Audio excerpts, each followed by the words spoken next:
By the time Vivian built her criminal empire on my stolen ranch, I already owned the mineral rights beneath every mansion in her development.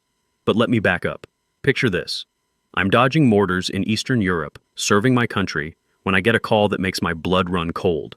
Some HOA witch named Vivian has legally sold my grandfather's ranch. 1,500 acres of prime American soil that's been in my family since 1892. The same land where my Purple Heart grandfather is buried. Sold for pennies on the dollar while I'm bleeding for freedom overseas. I come home to the sound of gravel crunching under surveyor boots, watching strangers stake out my family cemetery. Vivian thought she'd stolen everything from a broken veteran who couldn't fight back. What she didn't know was that Grandpa had left me one final gift buried in those 1960s property documents. Legal ownership of the ground beneath 50 luxury homes worth $47 million combined. What would you do if you came home to find your inheritance stolen? Drop a flag emoji. Where are you watching from? Because this could happen to anyone, anywhere in America. This is how one veteran turned an HOA land grab into the most expensive property lesson these thieves ever received.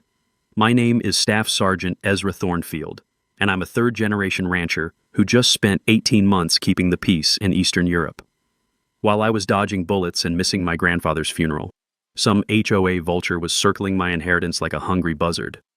The Thornfield Ranch, 1,500 acres of rolling hills, pristine pastures, and the clearest spring-fed lake this side of the Rocky Mountains. Grandpa built this place from nothing after World War II, using his GI Bill and Purple Heart pension. Every fence post driven by weathered hands that knew real work. Every barn beam cut from our own timber.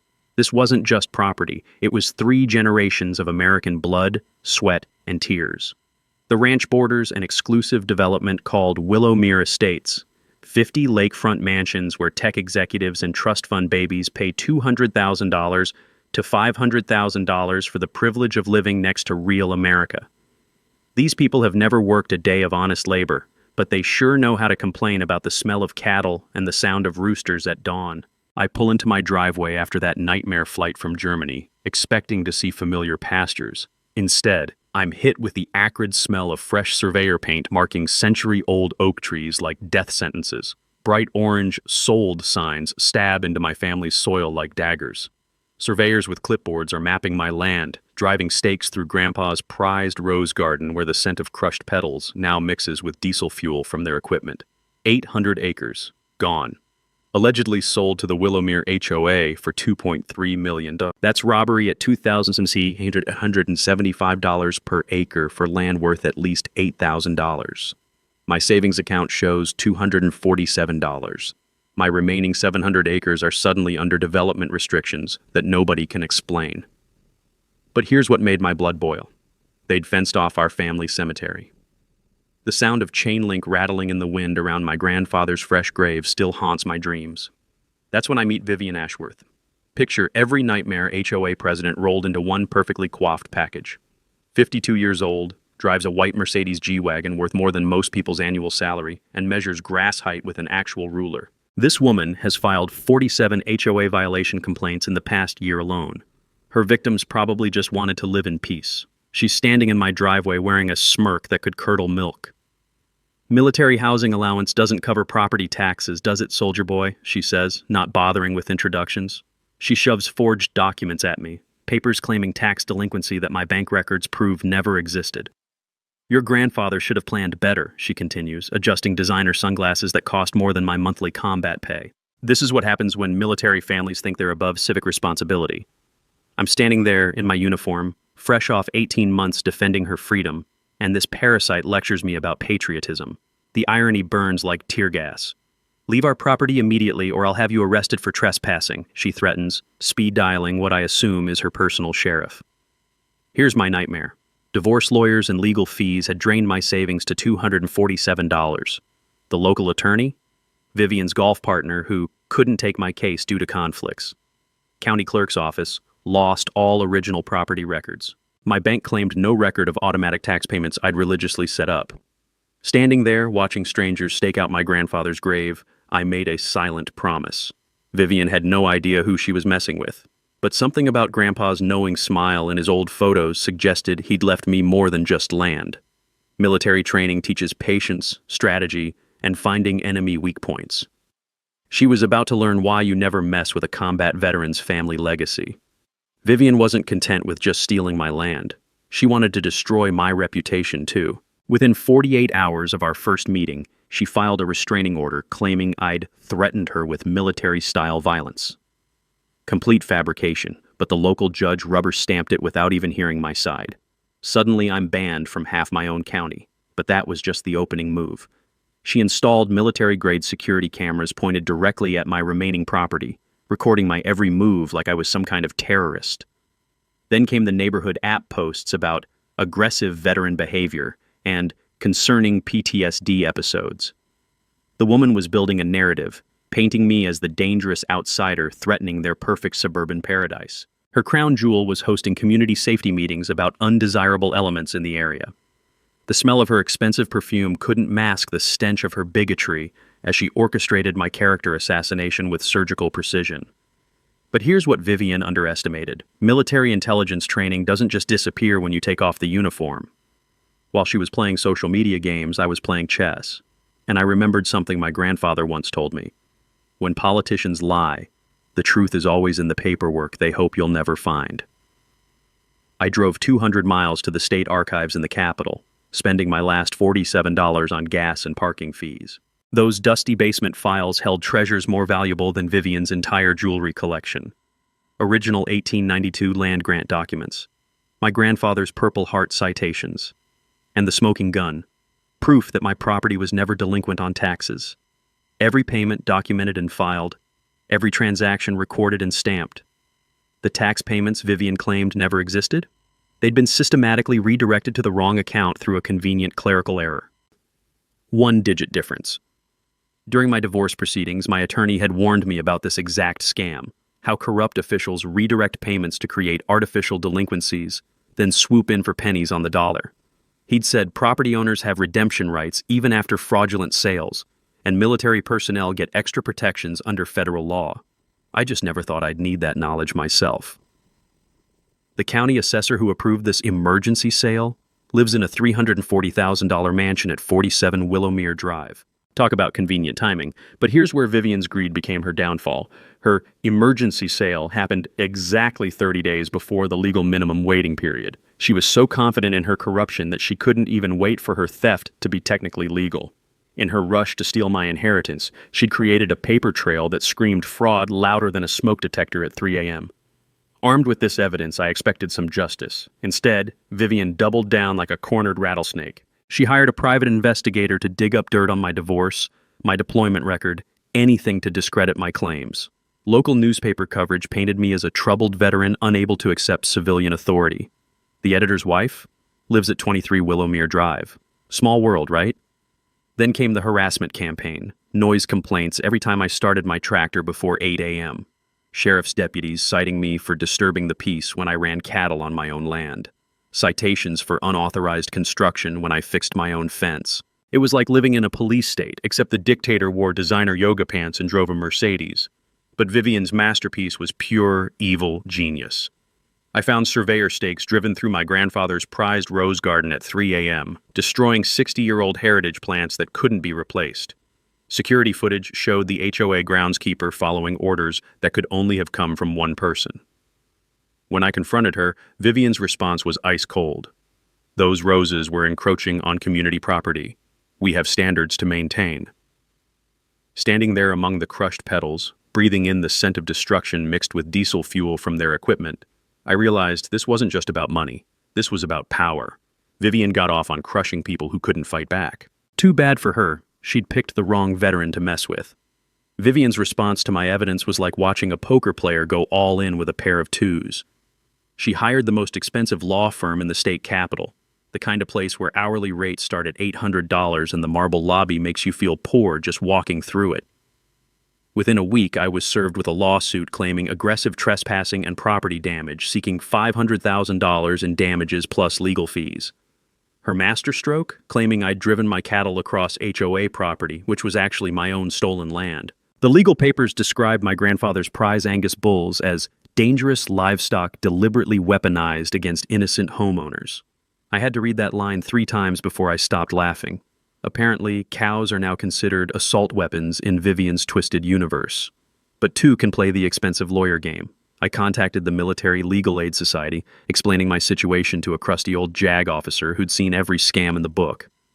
"Son," he said, his voice crackling through the phone like autumn leaves, "this smells fishier than a week-old salmon. Let me make some calls." Those calls connected me with Sarah Chen, a property rights attorney from the neighboring state who specialized in HOA abuse cases. She worked pro bono for veterans, having lost her own father's farm to similar corruption. During our first meeting, she pulled out a thick file folder and said something that made my day. "Most HOAs operate illegally due to paperwork lapses, and yours might be no exception." That's when we started digging into Willowmere's corporate structure. What we found was beautiful. The HOA had never properly incorporated with the state. They'd been operating as an illegal quasi-governmental entity for 3 years, collecting fees without legal authority, making rules they had no power to enforce. It was like discovering the neighborhood bully was actually a 90-pound weakling wearing a fake muscle suit. During my deployment, I'd learned that many organizations fail to renew their corporate registration every few years, turning them into paper tigers with no legal standing. Sarah explained that homeowners can challenge the authority of improperly incorporated HOAs and potentially void all their actions. She'd seen cases where residents got years of fees refunded because their HOA forgot to file a single form, but here's where it gets juicy. While investigating their corporate status, we discovered Vivian had personally profited from my land sale. Her landscaping company, Ashworth Aesthetics, received a $180,000 beautification contract from the HOA the same month they acquired my property. She'd literally paid herself with money from selling my inheritance. It was like watching someone rob a bank and then bill the bank for security consulting. Sarah filed a motion to dismiss all HOA actions based on their illegal corporate status. The courtroom was packed when Vivian's $800 per hour attorney had to explain why his client was essentially a criminal organization masquerading as a homeowners association. Watching him squirm was better than cable television. But Vivian wasn't going down without a fight. She called an emergency HOA meeting to retroactively approve all past actions and rush through incorporation paperwork. Only 12 of 50 homeowners attended. Most were traveling or simply fed up with her antics. At 11 p.m., with a skeleton crew of her cronies, she pushed through votes that would normally require a majority of all residents. The smell of desperation was stronger than the coffee they'd been serving since 6 p.m. Vivian's voice had that shrill quality of someone who knows their world is crumbling, but refuses to admit defeat. 2 days later, another process server arrived at my door with a new lawsuit, this time for $1.2 million in punitive damages. She claimed my frivolous legal challenges constituted harassment and threatened to seize my remaining 700 acres to satisfy the judgment. The woman had more nerve than a novice skydiver, but her legal position was weaker than wet tissue paper. Standing on my porch, reading those papers while my grandfather's wind chimes played their familiar melody, I realized Vivian had just made a fatal mistake. In her panic to stop my momentum, she'd escalated to a level that would bring serious scrutiny to her entire operation. The sound of those chimes reminded me of something Grandpa used to say: "When your enemy is making mistakes, don't interrupt them." I was about to let Vivian dig her own grave as deep as she wanted. Vivian's paranoia was reaching legendary levels. Having failed to crush me with lawsuits, she turned her sights on every homeowner in Willowmere Estates like a dictator purging potential rebels. Christmas lights left up past January 2nd, that'll be a $200 fine. Someone dared to plant tomatoes in their backyard, $500 penalty for unauthorized agricultural activities. The woman was fining people for living their lives. Her masterpiece of petty tyranny came when she threatened to foreclose on elderly Margaret Clearwater's home over $45 in late fees. Margaret, a retired third-grade teacher whose husband died of cancer the previous year, had been struggling to keep up with HOA demands while grieving. Vivian's response: "Grief doesn't excuse financial irresponsibility." That's when the community finally woke up. You can only kick a sleeping dog so many times before it bites back, and Willowmere residents had reached their breaking point.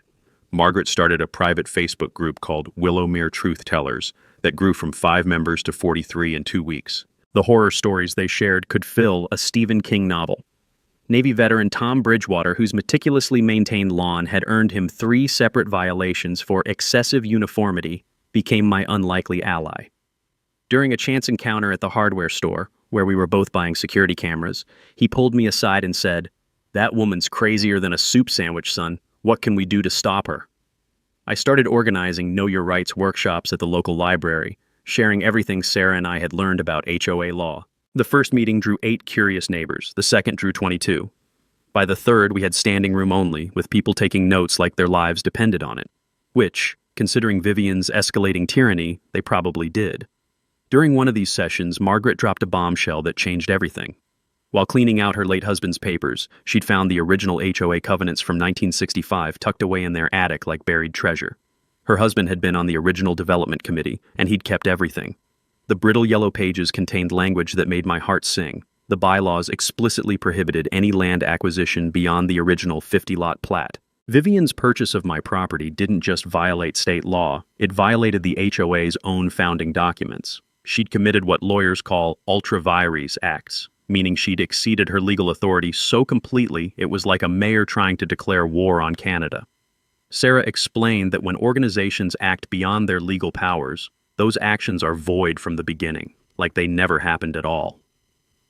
It was as if Vivian had been playing chess while everyone else was playing checkers, except she'd been moving pieces illegally the entire time. But Margaret wasn't done delivering knockout punches. Tom's investigation into the community pool maintenance fund revealed $89,000 missing over 3 years. The money had been flowing directly to Ashworth Aesthetics for services that were either never performed or grossly overpriced. While residents paid higher fees for pool repairs, Vivian was funding her personal landscaping empire with their money. The pool itself told the story. Green algae thick enough to walk on, broken filtration systems, and diving boards held together with duct tape and prayers. The smell of chlorine had been replaced by the stench of stagnant water that made you gag from 50 feet away. Yet somehow, Vivian's company had billed $30,000 for premium maintenance services just last year. When confronted at the next community meeting, Vivian's response was pure desperation disguised as authority. She hired 2 security guards to maintain order, scheduled votes during working hours when most residents couldn't attend, and threatened legal action against anyone spreading lies and misinformation about HOA finances. The meeting itself was like watching a dictatorship collapse in real time. Vivian stood at the podium, her voice getting shriller with each challenge, while angry homeowners demanded answers she couldn't provide. The security guards looked increasingly uncomfortable as they realized they were protecting a tyrant from her own neighbors. "This is what happens when outside agitators infiltrate our peaceful community," she declared, pointing directly at me. "Certain people can't accept that property has changed hands legally." Margaret stood up, her teacher's voice cutting through the chaos like a sword through silk. "Vivian, I've lived here longer than you've been alive. This isn't about outside agitators. This is about a board member stealing from her own neighbors." The applause that followed shook the community center windows. Watching Vivian's face crumble as her own community turned against her was sweeter than my grandmother's apple pie. Her empire of petty tyranny was finally cracking, and the sound was beautiful. Sarah called me at 6:47 a.m. on a Tuesday that changed everything. Her voice was shaking with excitement as she said, "Ezra, you need to sit down for this. I found something that makes Vivian's worst nightmare look like a pleasant dream." She'd been digging through the original 1960s development records when she discovered a legal technicality that would make corporate lawyers weep with joy. When Willowmere Estates was first developed, the original landowner, my grandfather's neighbor, had only sold the surface rights to the development company. He'd retained ownership of everything underground: mineral rights, subsurface access, and most importantly, foundation support rights. My grandfather had quietly purchased those subsurface rights in 1963 for $500. Thinking the mineral deposits might be valuable someday. What he'd actually bought was the legal foundation beneath every mansion in Willowmere Estates. All 50 homes were technically built on property that now belonged to me. Sarah explained it like this: imagine you own a house, but someone else owns the ground your basement sits in. That's exactly what had happened here. Surface rights and mineral rights are completely separate legal entities, something I'd learned during a geology course the Army had sent me to in Colorado. The instructor had told us about cases where homeowners discovered their houses were built on land they didn't actually own below ground level. The implications hit me like a freight train loaded with justice. I could legally demand the removal of every structure built on my subsurface property. The estimated cost for relocating 50 luxury homes, somewhere between $12 and $15 million. Alternatively, the homeowners could purchase the subsurface rights from me at fair market value, which our appraiser estimated at $45 million for the entire development. When Sarah broke the news to Vivian's legal team, The $800 per hour attorney requested an emergency meeting that cost them $25,000 in one afternoon. Their conclusion was devastating for Vivian. My legal position was unassailable. No insurance company would cover property rights disputes of this magnitude. The foundation of their entire community, literally and figuratively, belonged to the veteran they'd tried to destroy. I watched Vivian's world crumble through my binoculars as moving trucks appeared in driveways throughout Willowmere. Real estate agents swarmed the development like vultures at a roadkill buffet. Home values crashed overnight as word spread through the mortgage industry that title insurance might not cover these properties. The sound of Vivian's expensive fountain pen hitting the marble conference table during that emergency meeting, captured on security cameras she'd installed herself, became the audio signature of her downfall. Her $1.2 million mansion was now worth whatever I decided to charge for the land beneath it. Margaret called that evening, her teacher's voice bubbling with laughter. "Ezra, honey, Vivian's been driving around the neighborhood for 3 hours, just circling like a lost dog. I think she's having some kind of breakdown." Tom was more direct. "That woman thought she was playing chess with a country boy. Turns out you were playing three-dimensional chess while she was still learning checkers. The nuclear option was now in my hands. I could force the evacuation of every home in Willowmere Estates, bankrupting 50 families to satisfy my desire for revenge. Or I could negotiate a settlement that would return my stolen land plus enough compensation to make Vivian's theft the most expensive mistake in county history. But here's what Vivian didn't understand about military training. We're taught to achieve objectives with minimal collateral damage. The enemy was her, not the innocent homeowners who'd been deceived by her schemes. The leverage had shifted so completely that Vivian now faced a choice between financial ruin and criminal prosecution. Her stolen empire was built on land she'd never actually owned, and the foundation of her power was literally mine to control. Justice wasn't just coming. It was standing on my property wearing combat boots and carrying legal documents that would make her rue the day she'd tangled with a thornfield. When you hold nuclear weapons, you don't just push the button. You build a strategy that maximizes impact while minimizing fallout. Sarah assembled a legal dream team that would make Pentagon war planners jealous. A military property rights attorney who'd never lost a veteran's case, a forensic accountant who could trace dirty money through more layers than a wedding cake, and a real estate expert whose property valuations had stood up in Supreme Court cases. Our war room was my grandfather's old study, maps and documents covering every surface like a military operation. The smell of old leather and coffee mixed with the excitement of impending victory as we planned our three-phase campaign: exposure, negotiation, and if necessary, total enforcement. Dr. Jennifer Walsh, our forensic accountant, had traced every stolen dollar with surgical precision. "Vivian's embezzled $340,000 over 4 years, she announced, spreading financial charts across the oak table. Pool maintenance, landscaping contracts, security services that were never provided. She's been running a one-woman crime syndicate disguised as community management." The evidence arsenal was devastating. Original mineral rights documents from 1963, forensic analysis of the forged tax papers showing different ink types and printing dates, HOA financial records revealing a systematic pattern of self-dealing that would make mob accountants blush, video evidence of illegal property modifications, all time-stamped and authenticated. But our secret weapon was Margaret, who'd become an inadvertent master spy. Her Wednesday Bridge Club included Vivian's closest allies, and elderly ladies apparently share more secrets than CIA operatives after 3 glasses of wine. Through Margaret's intelligence network, we learned about Vivian's Swiss bank account containing exactly $2.3 million, the amount she'd paid for my stolen property. Tom had organized something beautiful, a veterans support convoy from 4 counties, all coming to witness justice being served. These weren't weekend warriors, these were combat veterans, Purple Heart recipients, men and women who'd bled for the Constitution that Vivian had trampled. The sound of their motorcycles and pickup trucks would announce that America still protects those who've protected her. Our media strategy was surgical.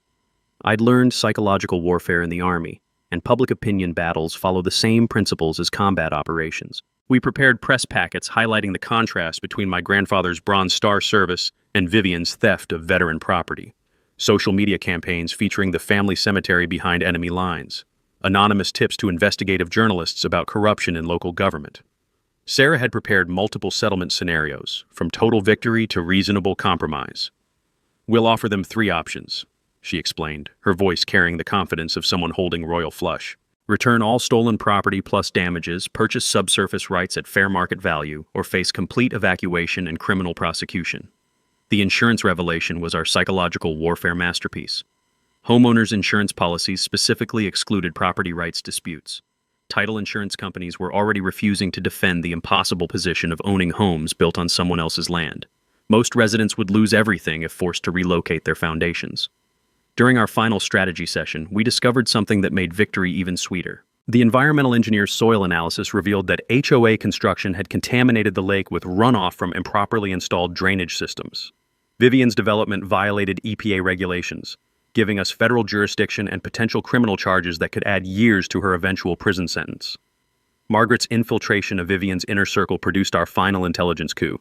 Vivian was planning to flee to Switzerland if the legal case went against her.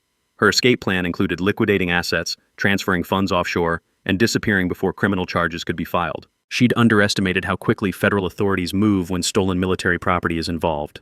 The community mobilization was reaching critical mass. Margaret's homeowner revolt had collected signatures from 38 of 50 residents demanding Vivian's immediate removal from the board. Tom's recall petition exceeded the required threshold by 15 signatures. Local media was investigating after receiving our anonymous financial documents, and the state attorney general's office had opened a fraud investigation. As I sat in Grandpa's chair that final evening, surrounded by legal documents that would restore my family's honor, I felt his presence in the room. The dog tags hanging on his portrait seemed to catch the lamplight, reminding me that justice delayed isn't always justice denied. Sometimes it's justice perfected. Tomorrow, Vivian would learn why you never steal from a veteran's family. The war machine was assembled, loaded, and aimed directly at her corrupt empire. Time to pull the trigger and watch it all come crashing down. Desperation makes people dangerous, and Vivian was drowning in it. When legal warfare failed, she turned to sabotage with the subtlety of a sledgehammer. My water well, which had provided crystal-clear spring water for 3 generations, suddenly developed a mysterious crack that drained the entire system overnight. The repair estimate, $12,000. The contractor who accidentally hit it with his backhoe, listed in the county records as doing regular work for Ashworth Aesthetics. But Vivian was just getting started. Anonymous reports flooded the county environmental office claiming my cattle operation was contaminating the pristine lake with military-grade chemicals. The irony was thicker than molasses. The woman whose illegal construction had actually polluted the watershed was accusing me of environmental crimes. Health inspectors arrived with clipboards and attitudes, testing soil that came back cleaner than a surgical suite. Her psychological warfare campaign escalated to character assassination. Rumors spread through town like wildfire about my dangerous PTSD episodes and violent outbursts against innocent neighbors. The local diner owner, whose mortgage happened to be held by Vivian's bank, suddenly refused to serve me. The hardware store clerk gave me suspicious looks like I might explode at any moment. It was like living in the small town where everyone believed you were a ticking time bomb. Then came the bribery attempt that proved Vivian had completely lost her mind. She cornered me in the courthouse parking lot, her Mercedes idling like a getaway car, and offered me $500,000 cash to relocate somewhere more suitable for a veteran with your challenges. The way she said it made my skin crawl, like I was damaged goods that needed to be warehoused away from decent society. "Think about it, soldier," she said, her voice dripping with fake concern. "Veterans with trauma need quiet environments. Suburban life might be too stimulating for someone like you."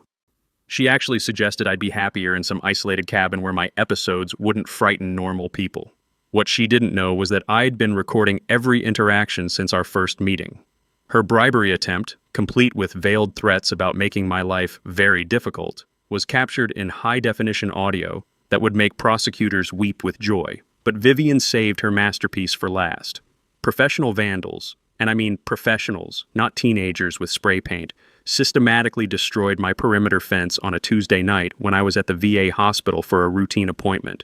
They cut the wire with a surgical precision, creating gaps wide enough for my cattle to escape onto the busy county highway.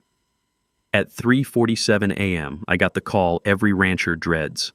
One of my grandfather's prized Angus cows had been struck by a semi-truck, dying instantly on Route 42. The financial loss was devastating, but the emotional impact was worse. That cow had been descended from the original herd Grandpa built after the war. Vivian's response was as swift as it was sickening. She called the sheriff's department before the cow's body was even cold, claiming I was operating a dangerous livestock facility that threatens community safety. Local news crews arrived like buzzards, filming my dead cow while she gave interviews about reckless veterans who endanger innocent families. The headline in the morning paper made my blood boil. Troubled veterans' negligence causes highway accident. The article painted me as an unstable ex-soldier whose poor fence maintenance had nearly killed a truck driver. No mention of the professional sabotage. No investigation into who might have cut those wires. Just another story about a broken veteran who couldn't handle civilian responsibility. Meanwhile, Margaret's Bridge Club intelligence revealed Vivian's nuclear option. She was filing for emergency bankruptcy to protect her personal assets while transferring her mansion to a shell corporation in the Cayman Islands. The woman who'd spent 4 years stealing from her neighbors was now claiming financial hardship due to my frivolous lawsuits. The smell of hydraulic fluid from my sabotaged farm equipment mixed with the stench of Vivian's desperation as she played her final cards. Security cameras captured masked figures damaging machinery, cutting brake lines on my tractor, and even poisoning my grandfather's memorial oak tree with industrial herbicide. But every act of sabotage only strengthened our case. Sarah was documenting everything, building a criminal conspiracy case that would send Vivian to federal prison for years. The FBI Financial Crimes Unit had already frozen her Swiss accounts based on evidence we'd provided. Standing beside my grandfather's poisoned oak tree, watching its century-old leaves turn brown and curl, I realized Vivian had made a fatal mistake. She'd escalated from property theft to attempted murder. Those cut brake lines could have killed me. Her desperation had transformed her from a white-collar criminal into someone who belonged in maximum security. The sound of breaking glass echoed through the night as another accident damaged my security lights. But this time, I was ready. Justice was coming, and it wore combat boots. Vivian's desperation reached psychotic levels when she realized bankruptcy wouldn't save her. Federal authorities had frozen her offshore accounts faster than she could say Cayman Islands, and her attempted asset shuffle looked like amateur hour compared to real financial criminals. So she played the only card left in her deck: complete character destruction through manufactured evidence. The setup was diabolical in its simplicity. She hired a professional actor, a guy who looked enough like me to fool security cameras, to cause a disturbance at Murphy's Tavern on a busy Friday night. This fake Ezra started fights, threatened patrons, and screamed about killing HOA board members before stumbling out into the parking lot. Within hours, edited security footage was all over social media showing a dangerous veteran making terroristic threats. But her masterpiece of frame-up artistry came when she planted evidence in my truck during a routine traffic stop. The sheriff's deputy, whose daughter coincidentally attended private school on an anonymous scholarship from Ashworth Aesthetics, discovered an open bottle of bourbon under my passenger seat during a random vehicle inspection. Suddenly I'm facing DUI charges despite being stone-cold sober and having witnesses who could verify my location all day. The restraining order she filed next was a work of fiction that would make Stephen King jealous. According to Vivian's sworn testimony, I had threatened her with military-style violence and demonstrated advanced tactical knowledge that poses an imminent threat to community safety. She claimed I'd described in detail how a combat veteran could neutralize multiple targets before law enforcement could respond. Complete fabrication, but it worked. The judge expanded the restraining order to cover the entire Willowmere development, effectively banning me from half my own county. I couldn't even drive past the community entrance without risking arrest. That's when our counterintelligence operation revealed Vivian's ultimate escape plan. Margaret's Bridge Club had outdone the CIA. Apparently, wine and gossip create the perfect environment for extracting classified information from loose-lipped conspirators. Vivian was planning to dissolve the HOA completely, liquidate all remaining assets, and disappear to Switzerland before criminal charges could be filed. Her timeline was aggressive: transfer the remaining community funds to her personal accounts, claim the HOA voted to disband due to ongoing legal harassment, and board a one-way flight to Zurich within 72 hours. She'd already purchased the ticket using a credit card linked to the community pool maintenance fund. But while Vivian was planning her great escape, we were setting the perfect trap. Sarah had coordinated with federal prosecutors to time everything perfectly. The FBI Financial Crimes investigation would culminate in arrest warrants issued exactly 1 hour before Vivian's planned departure. Her Swiss bank accounts were already frozen, her assets under federal seizure orders, and her passport flagged for international monitoring. The media strategy was reaching crescendo. Our anonymous tips had sparked a full investigative series in the state newspaper about HOA corruption and veteran property theft. The contrast was perfect. War hero's family cemetery desecrated by corrupt suburban dictator. Public opinion had shifted so completely that Vivian couldn't show her face in town without getting hostile stares. Tom's veteran convoy had grown beyond our wildest expectations. Word had spread through military networks across 4 states about a sister-in-arms whose family legacy was under attack. Combat veterans, Purple Heart recipients, Gold Star families, they were coming to stand witness as justice was finally served. The sound of their motorcycles would announce that America still protects those who've sacrificed for her. The community rebellion reached critical mass when Vivian made her final desperate play. She offered to sell back 400 acres of my stolen land for $1.2 million, exactly what she'd paid for all 800 acres. This generous compromise for community peace required me to drop all criminal charges and civil lawsuits while allowing her to keep half my inheritance. Her threat was as pathetic as it was empty. Accept this deal or I'll burn down the community center before I let you destroy everything I've built. The woman who'd spent years terrorizing her neighbors was now threatening arson to avoid consequences. But Margaret delivered the intelligence that sealed Vivian's fate. During their final bridge game, fortified by 3 glasses of wine, Vivian had confessed to forging the tax documents herself.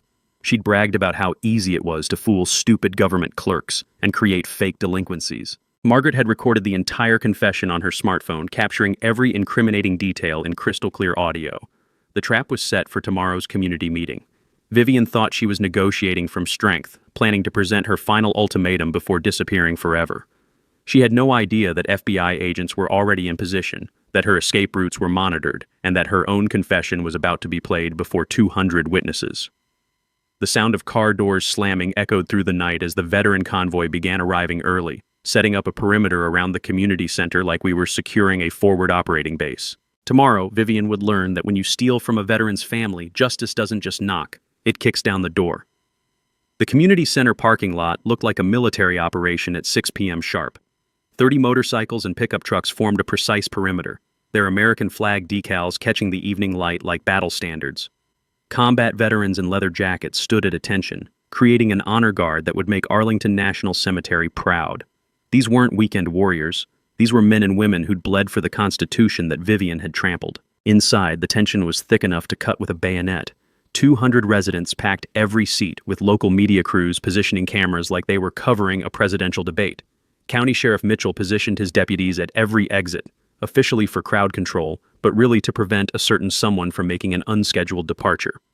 Vivian arrived fashionably late in her white Mercedes, flanked by her $800 per hour attorney, whose briefcase probably cost more than most people's monthly salary. She strutted through the crowd like a queen addressing peasants, her designer suit and perfect makeup a stark contrast to the working-class folks she'd been terrorizing for years. "Ladies and gentlemen," she began, her voice carrying that practiced politician's cadence that sounds sincere but feels like fingernails on a chalkboard. "I've called this meeting to resolve an unfortunate misunderstanding with our neighbor, Mr. Thornfield.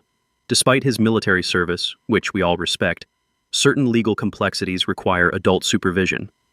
The condescension was so thick you could taste it. Here was a woman who'd stolen from her own neighbors, embezzled community funds, and committed federal crimes, lecturing a combat veteran about adult supervision. "I'm prepared to offer a generous settlement," she continued, pulling out a prepared statement.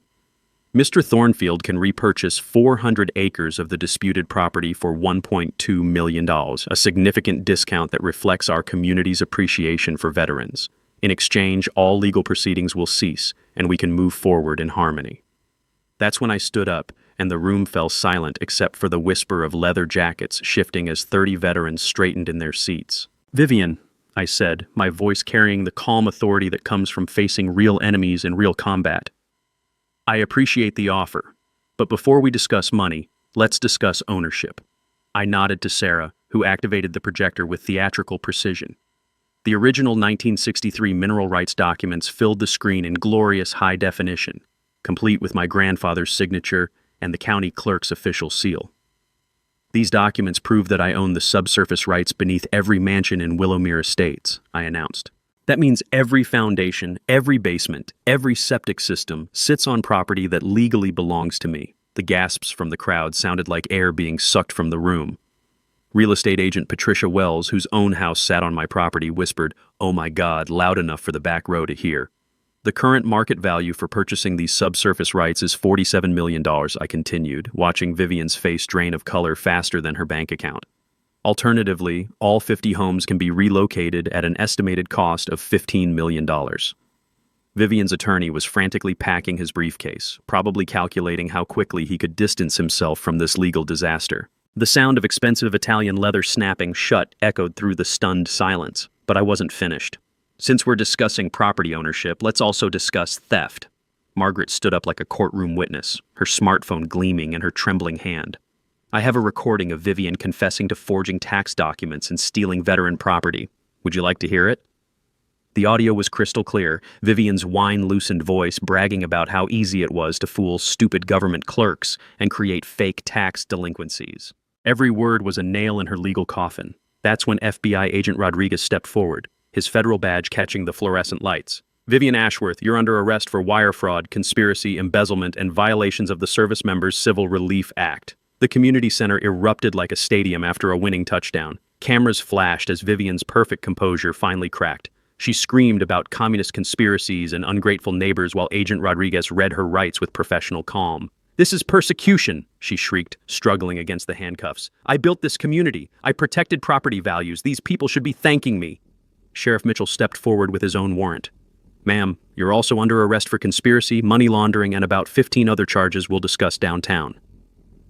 The sound of handcuffs clicking shut was sweeter than church bells on Sunday morning. As they led Vivian away in shackles, her designer heels echoing on the linoleum floor, the veteran stood at attention in silent salute, not for her, but for justice finally served. Tom called out from the back of the room, "That's how we handle enemies of America, folks." The standing ovation lasted 3 full minutes. Outside, the veteran convoy's motorcycle engines roared to life, their victory lap echoing through Willowmere like freedom's own thunder. Justice moved swift and merciless. Vivian drew 5 years in federal prison plus $2.1 million in restitution, every stolen penny accounted for and returned with interest. The county assessor who'd helped orchestrate the fraud lost his pension, served 2 years, and was permanently disbarred from public service. Watching these parasites face real consequences felt better than Christmas morning after a year-long deployment. Within 6 months, my family's 1,500 acres were fully restored to legal ownership. The new HOA board, led by Margaret as president and Tom as treasurer, operated with radical transparency that would make government agencies jealous. Monthly financial reports, open book policies, and a constitutional amendment requiring unanimous board approval for any expenditure over $500. No more dictators, no more secret deals, just neighbors helping neighbors live in peace.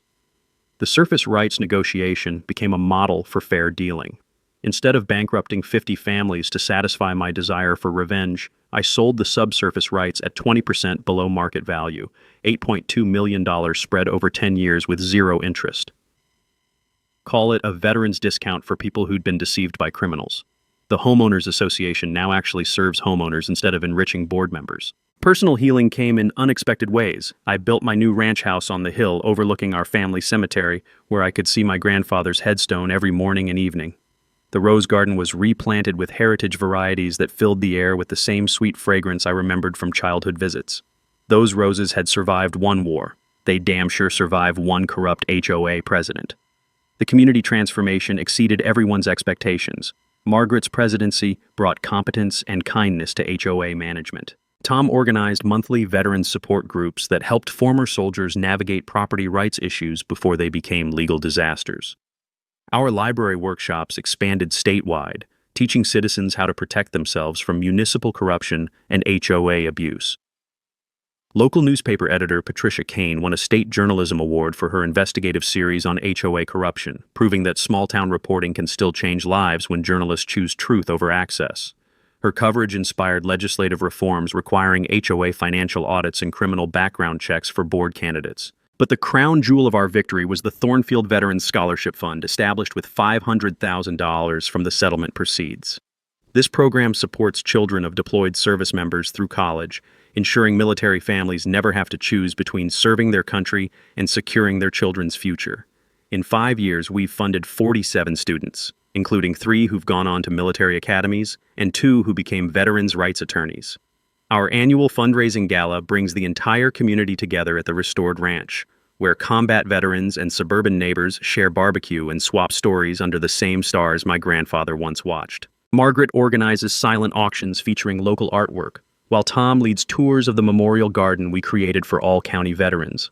Even former Willowmere residents who initially resented me now contribute generously to honor their neighbors who've served. The legal precedent from my case became required reading in law schools nationwide, and Sarah Chen now travels the country teaching property rights seminars at veterans organizations. The Thornfield Doctrine protects military families from predatory local governments and corrupt HOAs, ensuring no veteran returns from deployment to find their inheritance stolen. Personal happiness found me when I least expected it. I married Janet Morrison, the librarian who'd helped research those crucial property documents in the early days of our fight. We adopted 2 children whose Marine father died in Afghanistan, giving them the stable home and family legacy that every military child deserves. Our ranch operates as both a working cattle operation and a retreat center where veterans find peace among people who understand their sacrifices. The phone call came last Tuesday. A Marine sergeant from California whose city was trying to seize his family farm through eminent domain abuse. "Sir, I heard what you did in Willowmere," he said, his voice carrying the same desperation I'd felt 3 years ago. "Could you help me fight these bastards?" Looking across my wall of thank you letters from veterans nationwide, Purple Heart recipients, Gold Star families, and combat survivors who'd reclaimed their stolen property using our legal playbook, I felt my grandfather's proud smile warming the room. "Son," I told him, "pack your legal documents and get ready for war. Justice isn't finished yet." The sound of children laughing in the restored rose garden drifted through my office window, mixing with the gentle melody of Grandpa's wind chimes. Some battles end with surrender. Others end with victory so complete that the enemy's defeat becomes everyone else's liberation. This is what happens when David doesn't just beat Goliath, he teaches every other David how to use a slingshot. Drop a comment about your worst HOA nightmare. Let's expose these petty tyrants together. Hit that subscribe button if you want more stories of underdogs who fought back and won. Thank you for tuning in to HOA Stories, where neighbors stand up against HOA Karens and karma comes a-knocking.